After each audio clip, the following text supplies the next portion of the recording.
A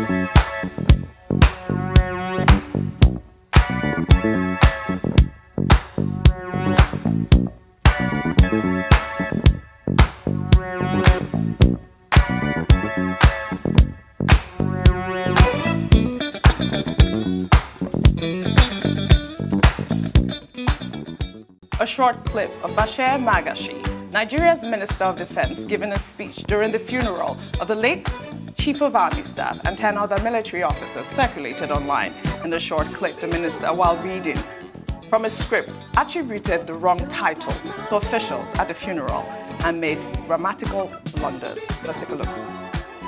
Your Excellencies, the Executive Governors here present, the Chief of Staff to the President, Ambassador Gambari,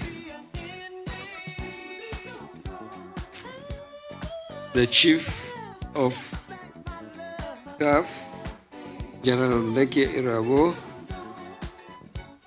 Police Officers' Wives Association, Mrs. Victoria Irabo, the National President, Nigerian Army Officers' Wives Association, Mrs. Fatih Atahiru, the late Lieutenant General Ibrahim Atahiru was an icon of professionalism, bravery, and discipline. This irreparable loss is indeed a tragedy to our dear nation. On behalf of the Commander-in-Chief, I wish to extend his great displeasure or the sadness of today's solemn event. On this note, I wish to express my heartfelt condolences to all the bereaved families, the federal government, and the good people of Nigeria for this loss. I mean, this video went viral, Tundu. I don't know what happened there. Maybe the scriptwriters could have chosen simpler sentences or words. Heartless condolence. I don't know what happened there. I'm going to give him a break. I think everybody's been really mean. Not everybody is good at public speaking. It's not everybody's forte. And at least he showed up to the funeral, unlike some other people. So I'm really going to give him a break here. Okay, public communication is an important aspect of public life.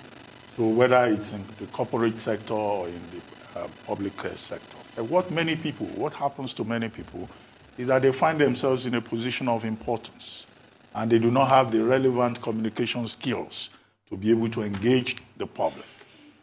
Now, in this particular case, Minister of Defense, the usual protocol is that first, once the speech is written, the boss should look at it.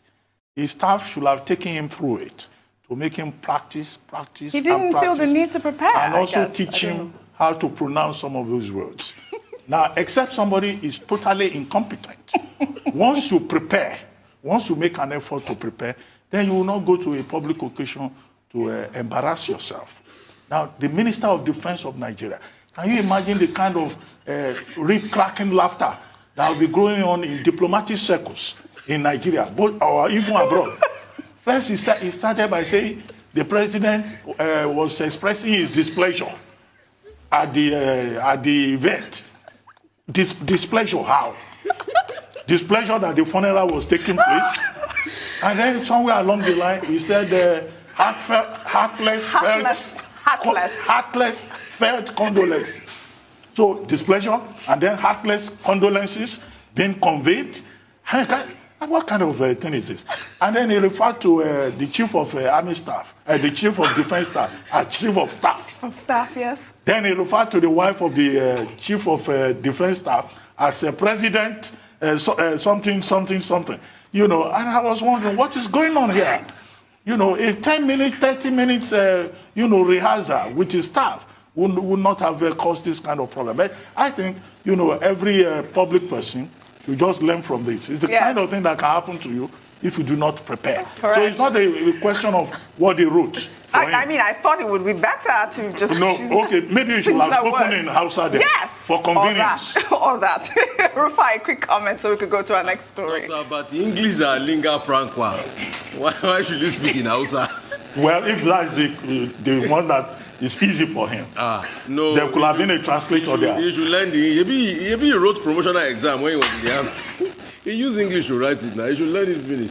He should get brighter grammar, and the people that are writing his speech, they should get brighter grammar. That's what, because we've seen a lot of terrible speeches being written by government officials. You wonder, across board, what is happening. So they should all get brighter grammar. That book is very effective. It helps everybody in grammar. It can still work for them. But secondly, you look at the optics and you see the nonchalance by these people. And you get very sad for this country. If he's stuttering to give a speech in a very emotional situation, but this was the same person that boldly said in this country that we should carry guns and fight bandits now. This was the same person. But he said it boldly when he said it then. But how come? At a time we need leadership the most, we need him to say the right words, then we don't hear those words. Comforting words. We don't hear those words. Is this the time to even read a speech? No, it's the time I think people should say, we'll put the speech aside and talk from the heart and say how we feel about those people that passed. I expected a moment of riveting oratory, to calm the nerves, to say things like, we'll never forget his sacrifice. But we don't hear words. But it's when they want to tell us that you people go and fight bandits. Now, who are they? What are they carrying? AK-47. That's when you hear their mouth to be sharp.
Get down playing that field to show the beat is real.